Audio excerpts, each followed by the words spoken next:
Still think I'm set, I don't have to work, and I choose to do whatever I choose to do. Once I leave the game of basketball, then I'm happy.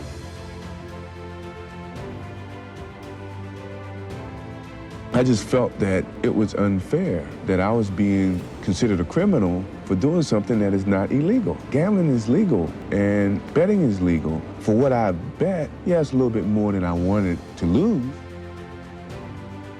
I kind of got into golf mainly because from a competitive standpoint, to me, it is the hardest game to play. I can always respond to an opponent, defensive guy, offensive guy, whatever, but in golf, it's like playing in a mirror, and you're battling yourself consistently to try to get perfection every swing, every putt.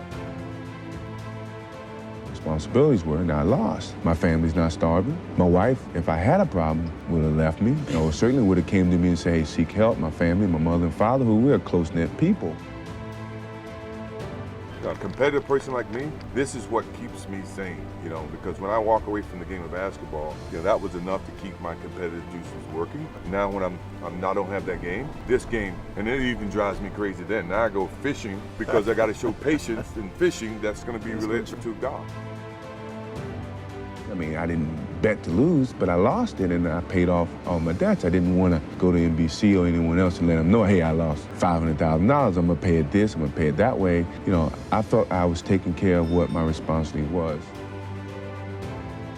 It's very rare, but it also it inspires me that you're making a difference in a sport that, no one really thought could even happen. I feel gratitude, but I feel energized too. Let's keep this thing rolling. Let's have other Bubba Wallace winning.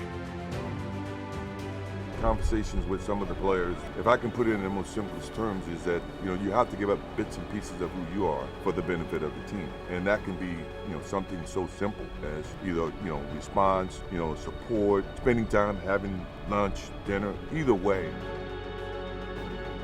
Later in my years, because initially in basketball, I was so focused in my craft, that's what mattered the most. But to win, you have to give parts of yourself to other people and look at people in a different manner.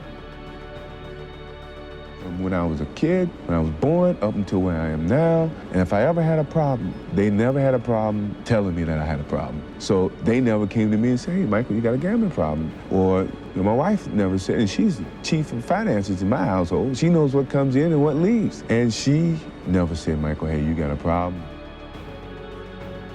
The media has taken it far greater than what it is. Soon, whenever I walk away from this game, I think that's the only thing that people are going to say was a bad thing about Michael Jordan. No, I didn't commit a crime, but he gambled. And if that's the least that I could be considered or have on my repertoire or my resume, that, hey, I'm a competitor and I gambled.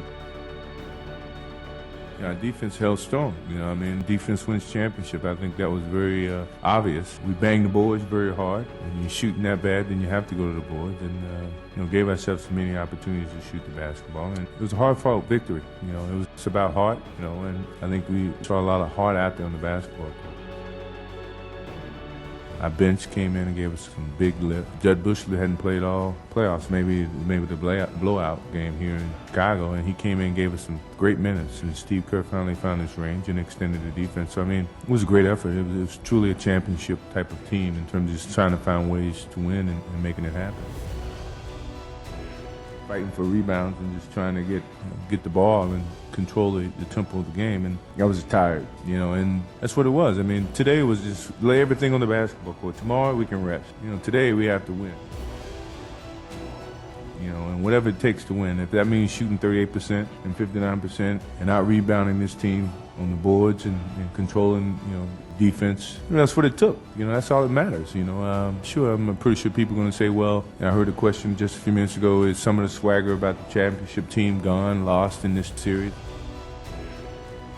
And it seems as though your concentration level is much better. You know that you're not expected to win, so that you can have the opportunity to prove the unknown. And a lot of times when you play at home, you let your hair down, you get relaxed, see more friends, you see more family. You gotta worry about tickets, you gotta worry about so many other different things. So I always love playing on the road, so it minimizes my thought process and I can focus on my craft. And I would imagine if I was playing on the Ryder Cup, I would much rather play in Europe.